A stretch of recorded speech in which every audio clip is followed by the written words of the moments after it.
Mesdames, Messieurs, peuple congolais, après la démission du premier ministre du gouvernement du dictateur Denis Sassou Nguesso, Clément Mwamba, et son gouvernement d'ailleurs, et pourquoi les sudistes doivent-ils refuser d'entrer dans le nouveau gouvernement de Denis Sassou Nguesso? C'est pour trois raisons. Pour commencer, je vous informe qu'être citoyen, c'est être informé. Et pourquoi? Parce que l'ignorance est la pire des souffrances. Le savoir et la connaissance vous libèrent. L'enjeu de cette vidéo est de permettre à chacun de vous de pouvoir repenser ses mots de pensée politiques et citoyennes au regard des enjeux de Denis Sassou Nguesso dégage. Et pourquoi? Parce qu'on ne peut pas mettre hors d'état de nuire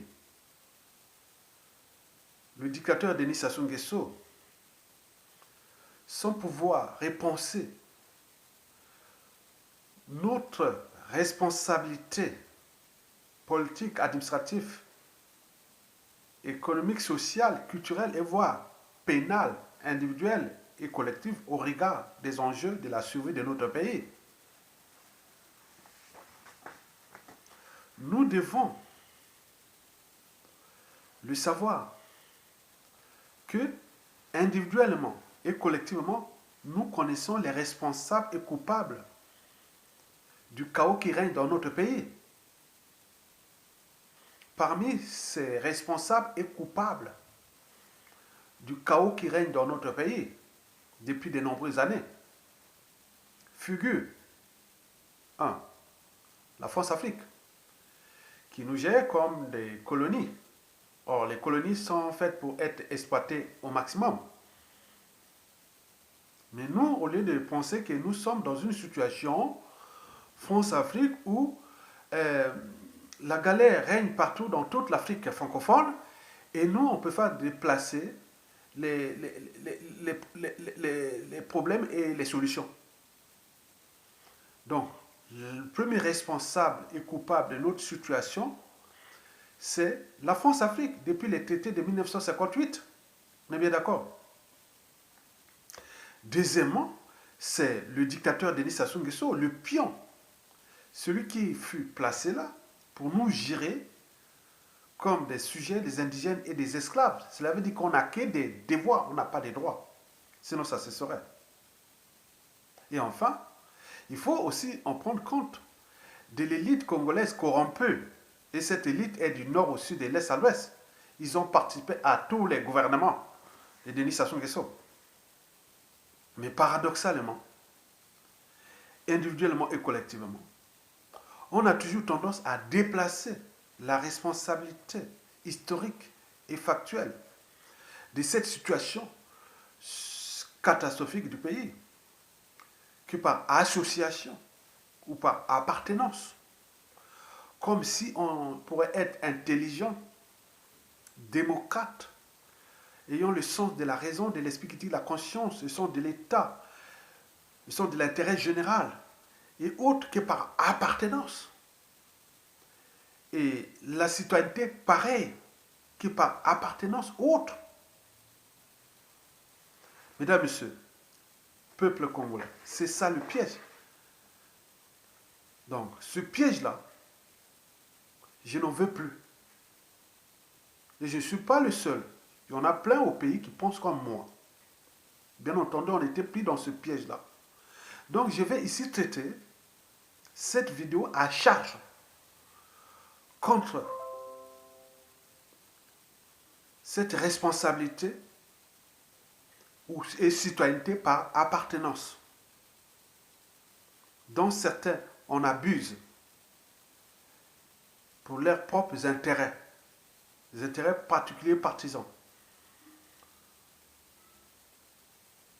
pour les conflits d'intérêts, pour leurs tribalistes et ethnocentistes inconscients. Et donc, c'est ce que je vais ici vous les démontrer pour que vous puissiez prendre conscience que les sudistes ont cette occasion maintenant de ne pas rentrer dans le gouvernement de Sassou Nguesso. Et ce que je vais vous donner comme les 3 raisons pour lesquelles vous ne devez pas rentrer dans ce pouvoir de Denis Sassou Nguesso. Alors, mesdames, messieurs, peuple congolais,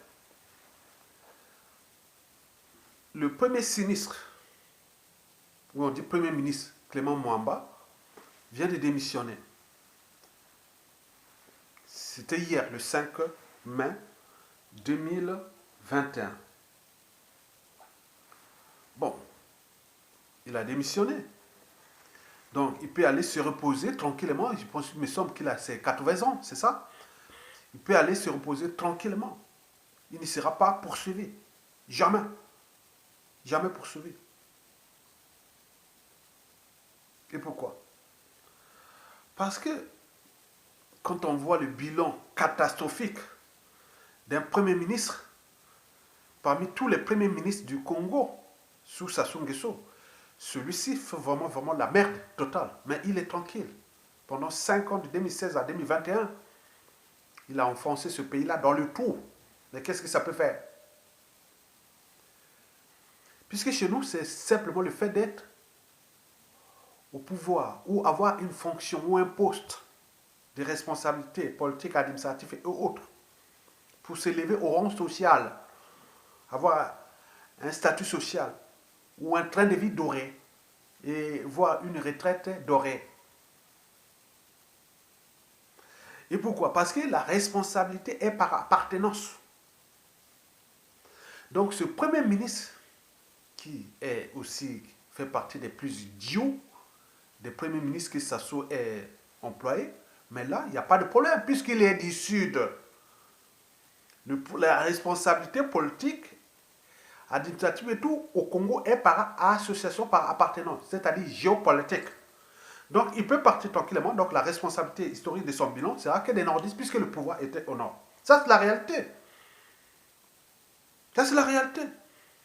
Donc, il peut aller se reposer tranquillement, comme les nordistes ne souhaitent pas aussi le poursuivre. Donc, au sud, on dit, bon, c'était la faute des nordistes, puisque le pouvoir était au nord. On est bien d'accord? Ils oublient que, depuis l'Obimitri, datant de 1973 jusqu'à nos jours, et même dans plusieurs régimes politiques, partout dans le monde, le pouvoir n'est pas surtout du côté du gouvernement. Le pouvoir est toujours du côté des officines appartenant à l'homme fort en place. On parle de courtisans, des visiteurs du soir, de tous ces officines.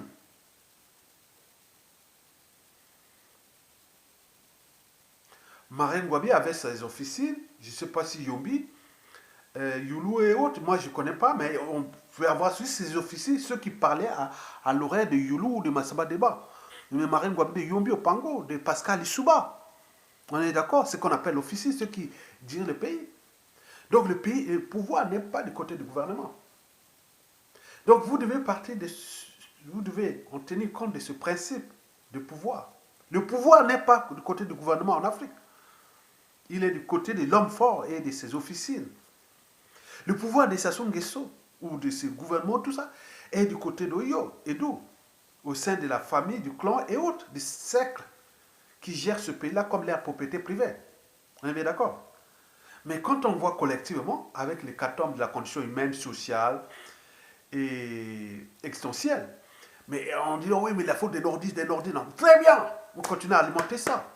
Ça crée le climat de méfiance et de défiance. Et donc, pour les autres qui sont des malins, hein, comme les Clément Mwamba, ils peuvent venir ne pas faire toujours simplement de s'enrichir et tranquillement partir tranquillement. Comme il y en a plein, on peut en citer. Du sud comme du nord. Mais là, on est dans la responsabilité pénale par association ou par appartenance. Donc, Clément Mwamba ne peut s'inquiéter. Mesdames, Messieurs, peuple congolais, ceci dit, j'ai eu cette information-là que 6 cadres congolais ont refusé le poste de Premier ministre. Ça soit à proposer des postes de Premier ministre à 6 cadres congolais. Et ces 6 cadres congolais-là ont refusé. Et laissant Sassou Nguesso comptable d'une bêtise de 40 ans. On ne veut pas rentrer dans un truc qui a dit, ah, oui, les carottes sont cuites, les trucs sont en train de s'enfoncer. On ne va pas aller salir son image. Et ça, non, on ne peut pas. Donc, il nous signale qu'il y a des 6 cadres congolais qui ont refusé. Donc, si vous avez l'information de ces 6 cadres congolais qui ont refusé, passez-nous ces informations-là. Parce que ça, c'est les gens qu'il faut vraiment, il faut les respecter demain. Parce que ceux qui vont rentrer dans le pouvoir là, donc ils n'ont ni tête ni queue, sans âme ni conscience autre. Donc ce sont les ennemis du Congo. Ce qu'on appelle les ennemis du Congo. Parce qu'après ce hold-up mortuaire, aller rentrer dans ce gouvernement, ce pouvoir qui est déjà au crépuscule, donc vous n'avez pas, voilà, donc vous n'avez pas de cerveau. Alors, mesdames, messieurs, peuple congolais, pourquoi les sudistes doivent-ils refuser d'entrer dans le nouveau gouvernement de Denis Sassou Nguesso, qui est en train d'être constitué? Notons au passage que Sassou Nguesso va placer son fils grand voleur, Denis Christophe Sassou Nguesso, dans un poste ministériel. On ne sait pas lequel. Puisque dans sa tête, là-bas, il veut le mettre, le placer à un moment donné, le mettre président du Congo. Et donc, vous avez compris, il joue la géopolitique là, avec la République démocratique du Congo. Il fait plein de trucs avec la France-Afrique. Donc, ils sont là, en train de... Oui, nous regardons là, mais ils sont en train de jouer contre nous. Hein. Attention, hein, ils placent des pions, ils font ceci. Mais il faut les savoir qu'ils sont aux abois. Que toute dictature a durée de vie limitée. Donc, on ne peut pas tromper tout le peuple comme ça à longueur des années. Non, ce n'est pas possible. Ils ont eu le destin de briser les vies de ce peuple-là, de ce pays. Mais nous, peuple congolais, on a aussi notre destin. Et celui du peuple est éternel. Vous avez tout compris. Mesdames, messieurs, peuple congolais. Donc, j'ai dit qu'il y a 3 raisons pour lesquelles les sudistes doivent refuser maintenant de composer ce gouvernement. La première raison est politique. En mémoire d'il y a des Guy Brice Parfait Colère.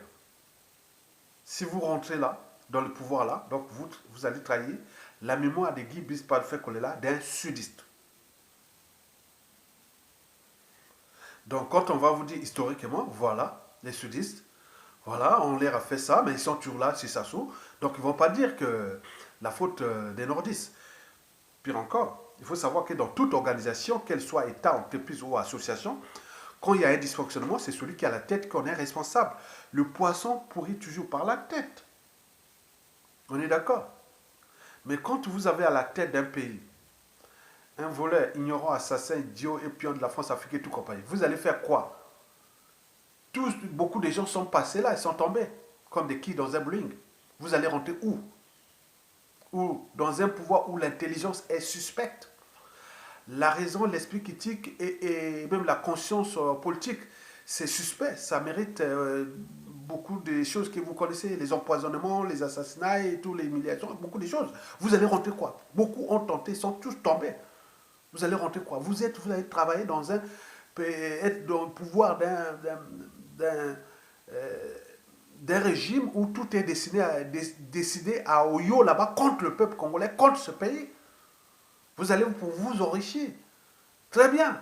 Mais, vous savez, les bien mal acquis n'en profitent pas. Hein. L'argent sale, vous saviez. Chez Sassou, vous rentrez comme si vous rentrez dans la mafia. Vous trouverez tout dans la mafia chez Sassou, sauf la sortie. Vous le saviez. Et donc, sur ce plan politique, vous devez en tenir compte que si vous rentrez là-bas, vous serez responsable et coupable de la presse Sassou. On ne va pas venir dire non, oui, c'était des nordistes. Non, vous êtes là responsable et comptable. Si vous rentrez dans ce pouvoir, on ne va plus parler des nord-sud. On leur avertit. N'allez pas vous dire que laissez ces nordistes-là dans leurs responsabilités politiques, économiques et autres, administratives et autres, historiques. Mais pourquoi vous voulez rentrer? Puisqu'on a dit au sud, ce sont les victimes de Sassou, ce sont tout ce qu'il a fait, Sassou a fait du sud. Mais pourquoi vous allez encore rentrer là-bas? Donc, si vous rentrez là-bas, vous rentrez tout droit dans un régime de conservation du pouvoir tyrannique et Douyo, Bouya et Mboshi et autres. Donc vous allez contribuer, les sudistes là, donc vous allez par votre naïveté ou passivité ou par la part du gain et tout ce que vous connaissez, rentrer dans un régime de conservation de pouvoir. Et le régime de conservation du pouvoir est bien expliqué par Valsero. Et donc c'est un Camerounais, vraiment d'un talent hors pair. Donc il vous explique comment le mécanisme de la conservation du pouvoir tyrannique. Donc si les sudistes là rentrent dans le gouvernement, donc ils sont des auxiliaires de la conservation de la tyrannie de Denis Sassou Nguesso. Personne ne pourra dire le contraire. Et donc on vous explique le régime de conservation du pouvoir. Vous allez entendre. Je peux me donner une minute. Tu sais, il faut qu'on se rende compte qu'au Cameroun, je me suis trompé pendant des années sur mon analyse du Cameroun, sur même la définition du régime, sur quel type de régime on était au Cameroun. À un moment, j'ai cru qu'on était dans une dictature. Après, j'ai cru à un moment qu'on était dans une monarchie. Mais après, on n'est même pas dans du socialisme. C'est même pas de la démocratie. Tu vois ce que je veux dire? Mais c'est un régime particulier, ça s'appelle le régime de la conservation du pouvoir. C'est un régime dans lequel tout est mis sur pied pour que rien ne bouge, pour que les mêmes personnes restent aux affaires. C'est un régime... Et là, vous voyez pourquoi dans la politique, lui-même parle de l'inertie. Ben, bien sûr, mais tu sais, l'un des problèmes avec la conservation du pouvoir, c'est l'effet que ça a sur les populations. Pour conserver le pouvoir, il faut zombifier les populations. C'est-à-dire qu'il faut rendre les populations totalement inertes à leur propre souffrance. Il faut rendre les populations impuissantes. Il faut leur démontrer qu'elles ne peuvent rien faire pour pouvoir améliorer leurs conditions de vie. Ça veut dire, je vous prends un truc comme le vote. Il faut démontrer aux populations que voter ne sert à rien. Que même si elles votent, le résultat sera toujours le même. Comme ça, ils n'auront pas voté. Il faut orienter la créativité quand on est dans un contexte de conservation du pouvoir. C'est-à-dire que l'art et la culture ne doivent pas marcher parce que ce sont des mécanismes de libération des peuples. Alors, et qui peuvent être, à contraire, aussi des mécanismes d'endoctrinement du peuple. Donc, si vous êtes dans la logique de conservation du pouvoir, vous devez utiliser l'art pour endoctriner le peuple.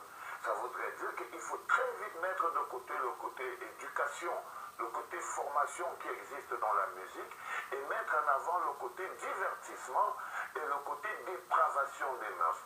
Et il faut démontrer aux artistes que, ben voilà, si vous faites ce type de musique, vous pouvez être des stars dans votre environnement, mais si vous faites cet autre type de musique, ça n'arrivera jamais. Donc tout d'un coup, vous pouvez faire une chanson qui dit pays tue les jeunes, avoir une démarche et tout ça. Vous ne changerez pas que quand vous allez dans une boîte de nuit, il y a au moins 50 chansons qui commencent par, je sais pas moi, Maman Chantal Biya, la mère des orphelins, Paul Biya, le père des orphelins, un ministre, Laurent Machin, le cœur du pays, des petites choses comme ça.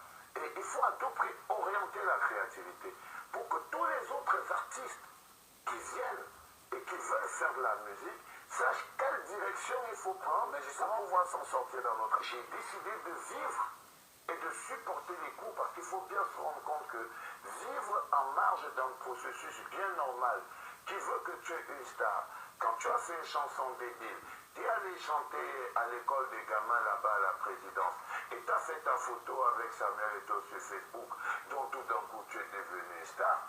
Quand tu travailles dans ce genre de contexte, il faut très bien que tu te rendes compte que ben voilà, ces genres de choses ne doivent pas te toucher. Ça ne doit pas te frustrer parce que c'est tout à fait normal. C'est-à-dire qu'aujourd'hui, c'est un peu comme quand vous voyez tous ces jeunes dans les bars, que ce soit Douala, que ce soit Yaoundé, quand vous voyez tous ces jeunes qui décident qu'ils ne votent pas, ils sont à la place où la gestion et le contexte de conservation de pouvoir veut qu'ils soient. Parce que si les jeunes sortent des bars, si les jeunes s'intéressent à la politique, si les jeunes deviennent intelligents, si on libère la créativité, alors on met un mur sur le mouvement de zombification. Parce que le mouvement de zombification, ceci de particulier, c'est que ça transforme des jeunes en des sourds. Vous pouvez parler, dire, faire tout ce que vous voulez. c'est déjà des zombies.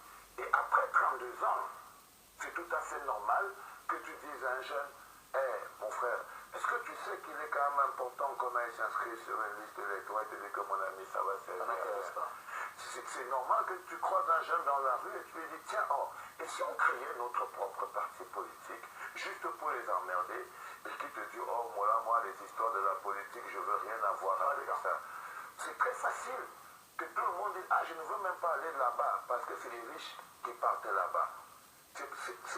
Quand vous avez mis les jeunes dans cette situation d'impuissance, d'impossibilité à actionner un quelconque levier eux-mêmes pour pouvoir faire quelque chose de bien de leur vie, alors il y a de fortes chances que vous avez maintenant la population dont vous avez besoin pour pouvoir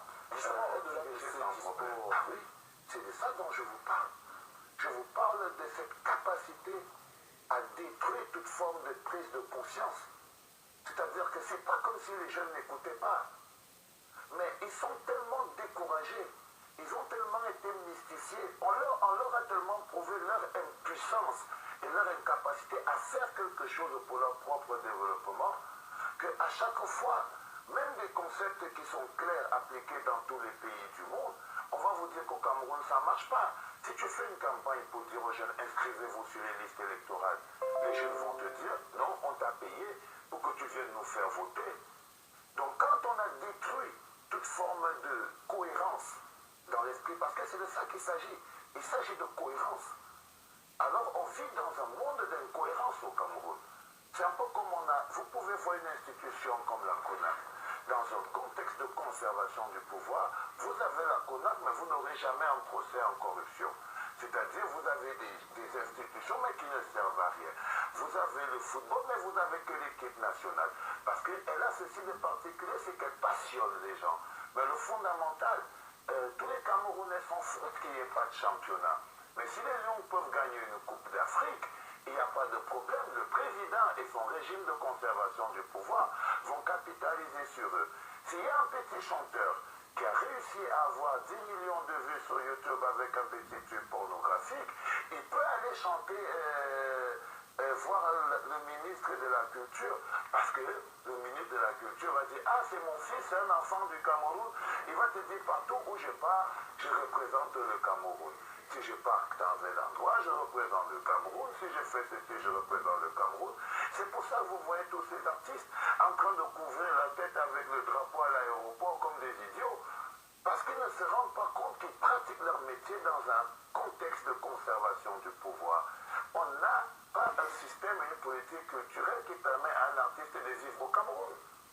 Donc tout d'un coup, je ne sais pas. Avant, quand j'avais 28 ans, j'avais des difficultés à me présenter comme un homme politique. Mais c'est ce que je suis. J'essaye pas de dire non.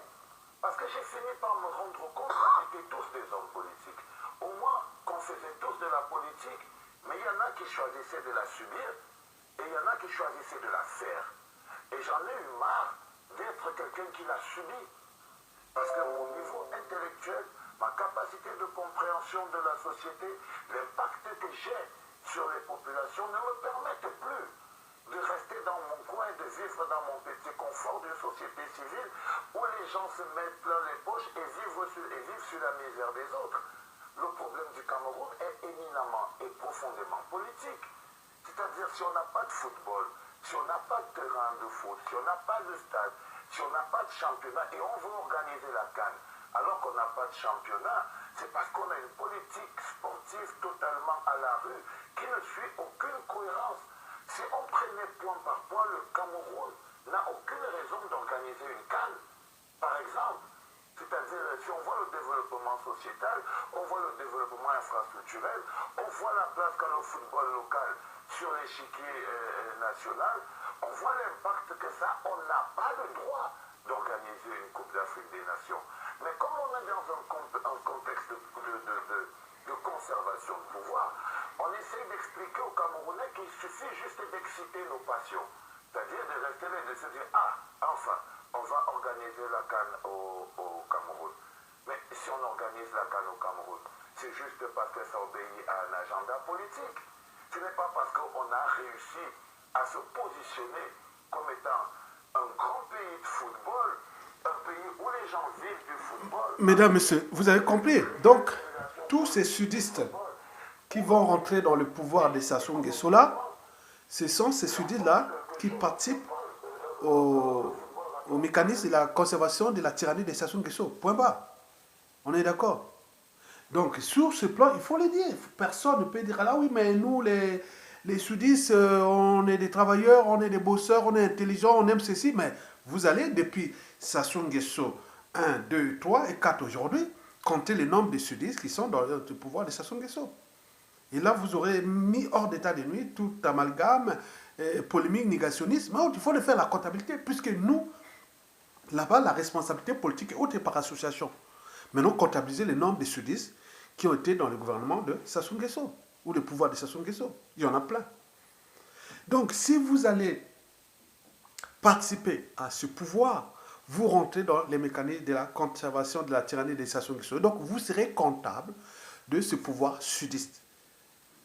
Il devient sudiste puisque les sudistes sont à l'intérieur aussi. Donc, il n'est pas plus que nordiste. Le pouvoir de Clément Mwamba était sudiste, puisque le premier ministre était sudiste. On peut en multiplier les exemples au niveau des administrations, au niveau des mairies et autres. Mais alors, pourquoi vous continuez à jouer à ces amalgames de responsabilité par appartenance et ou même la citoyenneté par appartenance? C'est caduc.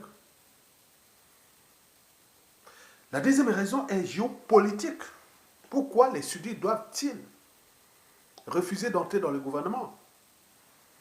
Parce que Sassou Nguesso, pour asseoir son pouvoir, il a divisé ce pays en nord et sud. Le nord, c'est pour lui. Et le sud, c'est pour ses pions, complices et autres. Et tous les gouvernements de Sassou Nguesso ont été dirigés par des premiers ministres sudistes. Donc, si vous voulez s'affranchir de cette responsabilité historique par appartenance, donc il ne faut pas rentrer dans le gouvernement. Puisque vous rentrez là, vous devenez complice, pion de Sassou Nguesso. Donc, demander aux sudistes n'est pas rentrer dans le pouvoir là. S'ils rentrent, c'est terminé. Il ne faut plus venir faire les amalgames. Et nous au sud, non, au sud, le pouvoir de Clément Mwamba, il y avait beaucoup de sudistes. Dans toutes les administrations aussi. Donc, la responsabilité de cette hécatombe, de la condition humaine et sociale, n'est pas computée à Sassou Nguesso ou à son clan, elle aussi, au terme de géopolitique, aussi sudiste. Donc, on va voir s'il y a des sudistes qui rentrent. Ouais, c'est fini. Même l'unité du Sud, ou l'État du Sud, devient caduque. Vous aurez quel argument pour dire, non mais écoutez, nous on veut se sauver des nordistes parce que on n'a pas participé à ce pouvoir-là. Très bien. On n'a pas détruit le pays. Très bien. Mais là, on voit que vous avez détruit avec les actions sur le nord, sud, est, ouest. Il s'agit d'une élite corrompue, congolaise du nord au sud et de l'est à l'ouest, qui est là.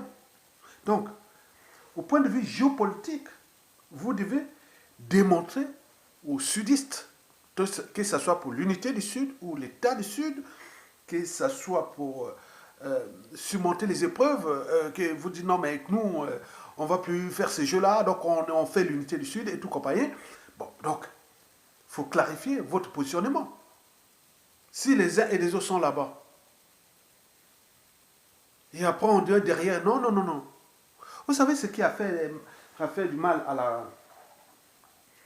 la conférence nationale et conférence nationale et les impacts qu'on connaît. Je me souviens en 1991, pendant la conférence nationale, c'était comme un acharnement contre les nordistes. Moi, il faut se le dire. C'était comme un acharnement contre les nordistes parce que le PCT, c'était dire le PCT, c'était, comment on disait que le PCT, c'était des nordistes. Il faut voir, toutes les tribunes sont venues à charge. Vous voyez tout ce qui s'est passé pendant la conférence nationale. C'était à charge contre les nordistes. J'étais là. Hein. Non, on suivait la conférence nationale. Je suis allé même là-bas à la conférence nationale. Entre le lycée que j'enseignais au lycée Chaminade, là, à 2 pas de CHU. Et là, on voyait ça. C'était la tendance, on avait genre de malaise. tous les transfuges du PCT là, ils sont allés MCDDI, UPADS et autres. On voit la suite, ils sont allés se fracasser là-bas avec les Souba. Donc ce sont ces genres de comportements que nous voulons éviter. La responsabilité par association, par appartenance, ou la citoyenneté par appartenance haute. Nous sommes au cœur des enjeux géopolitiques nationaux. Et donc aujourd'hui, c'est la réalité que si le pays-là a été détruit, c'est les nordistes. C'est les Mboshi, nordistes. Je dis que vous soyez au nord, au sud, à l'est, à l'ouest, le pouvoir de Sassou Nguesso n'est ni au nord, au sud, est, ouest. Le pouvoir de Sassou Nguesso est dans sa famille, de son clan. Et ils reçoivent les ordres de la France-Afrique. Et de leurs partenaires économiques qui sont là pour exploiter ce pays. Mais pour exploiter ce pays, il faut mettre les mécanismes de la conservation du pouvoir, comme explique Valsero. Donc nous tous, nous sommes dans les pieds du nord au sud et de l'est à l'ouest. À cause de Denis Sassou Nguesso, de la France-Afrique et de cette élite corrompue. Et que cette élite corrompue, beaucoup vont rentrer peut-être dans le gouvernement. Et vous allez dire quoi? Les noms vont être cités. On oublie d'abord ceux qui sont passés. Et regardez depuis 1997 à nos jours. Combien sont-ils rentrés du Sud dans ce gouvernement? Et c'est pourquoi je fais ce dossier à charge pour responsabiliser nos frères du Sud. Mettez-vous dans ce même état d'esprit. Que demain, il y aura un pouvoir au Sud. Soit dit au Sud, comme on le dit. Eh ben, on lance un message aux nordistes. Non, personne ne rentre dans ce gouvernement, puisque les sudistes sont soi-disant intelligents, sont disant ceci, sont point. On risque de se retrouver, on va laisser comme ça et rester dans la zone France-Afrique, avec les enjeux géopolitiques, on risque de choper les Souba bis. On n'ose pas les défis aux uns et aux autres, parce que l'intelligence, les champs de valeurs et autres n'est pas par appartenance. Nous sommes pris dans le piège. On regarde la situation du Congo, Brazzaville, et pareil au Gabon, au Cameroun, au Côte d'Ivoire, au Togo, au Mali, partout, où il y a la France-Afrique. Et donc vous venez s'acharner à vos semblables. Et qui, voilà, donc même au point de vue politique, on n'a rien fait. On a su que garder le même modèle d'aménagement du territoire du colon. Toutes les villes stratégiques, villes, grandes villes, sont tous au sud. Puisque le colon a construit là-bas. Mais depuis, on n'a pas fait l'aménagement du territoire. Même le régime de Sassou Nguesso. Puisqu'il ne peut pas, on ne peut pas. Toute l'Afrique francophone est restée sous le modèle colonial. Puisqu'on ne peut pas vous interdire. Vous devez aller vers le sous-développement. Le quart-monde. Et donc, nous sommes individuellement et collectivement pris dans le piège de Sassou Nguesso, de sa France-Afrique et de cette élite corrompue. Et vous venez s'acharner à des victimes à autres qui cherchent à ramener les uns et les autres sur le droit chemin, les chemins de l'intérêt général et autres. Donc, là, sur le plan géopolitique, de cette deuxième raison, si on voit les nord du sud, on dit c'est fini. La comptabilité est là. Le pouvoir était au nord comme au sud. Mais si on dit que c'est au sud, ça veut dire que vous, dans votre mentalité, dans votre état d'esprit, donc vous divisez ce pays en termes de tribus, où l'ethnie n'est pas une nationalité, il n'y a pas d'État. Il n'y a plus d'État. Et là, il faut se dire que vous n'avez pas aussi surmonté les épreuves de l'unité nationale ou de l'unité du Sud. Non, on ne parle pas de l'unité nationale. Je ne parle même pas ça. Je n'aime pas ce mot-là. Je parle de l'unité des luttes ou l'unité des victimes, l'unité de... Voilà. L'unité nationale, aujourd'hui, ça n'existe pas. Parce que si on parle là, les gens qui n'ont pas franchi les barrières de la citoyenneté, ils vont encore mélanger ça. L'unité nationale n'a jamais existé. C'est un idéal qui doit être construit dans l'espace et le temps. Pour l'instant, on doit parler de l'unité des luttes ou l'unité des victimes, l'unité des gens qui ont l'intérêt, sont de l'intérêt général, l'unité des gens qui aiment ce pays, l'unité. On peut préparer plusieurs formes d'unité. Il ne faut pas parler de l'unité nationale. Non, ça ne sert à rien. Parce que si vous parlez, vous rentrez dans le piège des négationnistes, des sécessionnistes, des gens des tribalistes conscients de tout ce monde-là. Ils vont dire non, l'unité nationale n'existe pas. Très bien, moi je dis qu'il n'existe pas. Ce qui existe, c'est la conversion ou l'unité des luttes. Parce qu'on voit du nord au sud, de l'est à l'ouest, les gens se sont regroupés certainement en fonction des la convergence de ces luttes-là. On est bien d'accord? Donc, du point de vue géopolitique, les sudistes doivent montrer qu'il y a l'unité du Sud, il y a l'État du Sud qui peut arriver, il y a voilà la responsabilité là. Voilà, donc si vous pouvez démontrer ça, ce sera déjà bien. On aura fait déjà un pas. Troisième et dernière raison que je voulais vous en parler, c'est surtout de la responsabilité historique. Vous savez que à la chute de Sassou Nguesso, ceux qui veulent parler de nordistes là, ça sera caduque. Hein. La responsabilité politique, administrative et tout compagnie historique est individuelle. Au moment où Sassou Nguesso tombe, en 2016, qui était Premier ministre, qui sont les membres du gouvernement, et non, on peut aller jusqu'à 2021, et même plus. On peut même partir loin. Donc on ne va pas mélanger que la responsabilité par association. Ça, c'est cette élite corrompue qui alimente ce genre d'amalgame. La responsabilité est individuelle, l'intelligence est individuelle. Tout est individuel. Je ne peux pas dire par association. Non. Et donc, sur le plan historique, en termes de responsabilité politique administrative, il faut se dire qu'à la chute de Sassou Nguesso, si et seulement si nous sommes capables, on doit faire ce bilan-là individuel. Mais si c'est par association, je suis sûr et certain, nous arriverons à des périodes troubles. Parce que certains, vous avez vu par exemple les médias et réseaux sociaux, disent non, mais demain, si il y a un pouvoir par exemple au sud, hein, on dit tous les nordistes ne vont pas participer à ce pouvoir-là. Parce que ceux qui, puis ils lancent un message qu'il ne faut pas participer, parce que la responsabilité est par association dans notre pays, ou par appartenance. Donc si vous êtes un pour rien vendu, allez rentrer dans ce pouvoir sudiste. Si vous allez faire peut-être n'importe quoi, on peut vous emprisonner, on peut vous arrêter, et à ce moment-là, on va crier au tribalisme. Ça peut être une source de conflits, de plein de trucs alimentés avec ce qui va se passer. Parce que vous, que Sassou Nguesso était au pouvoir, bon, le pouvoir était au nord, mais on ne vous a jamais foutu en prison, on ne vous a jamais fait ceci, vous avez volé, vous avez fait ceci, maintenant là, vous êtes maintenant ceci, on peut trouver toutes les méthodes. Donc vous voyez que ce qui se dessine est trop mauvais. Donc l'enjeu est déjà de comprendre que la responsabilité politique, administrative, économique, sociale, administrative et autres historiques ou facteurs dans ce pays n'est pas par association. Identifier les individus. C'est eux qui sont responsables de leurs actes. Au regard des institutions ou de l'État et autres. Il y a aussi la citoyenneté. Chaque citoyen a des droits et devoirs. De combattre l'injustice, l'oppression et la barbarie. Les droits et devoirs de critiquer n'importe quel citoyen congolais qui est en charge de ce pays.